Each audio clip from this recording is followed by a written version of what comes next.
Bu Azərbaycanda nə qədər xanəndələr ki var, onların heç birisi ana muğamını rəhmətlik Bağlan Aşamov kimi oxuya bilməyib.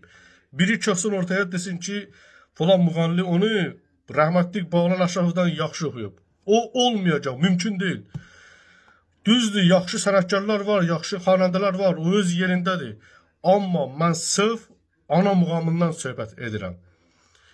Belə işlər, nəysə. Anamın yaşını mən necə deyim? Anamın yaşını mən necə deyim? Ana hər yaşında elə anaydı. Övlad üçün nə fərqi, o nə yaşdadır, o nə yaşdadır.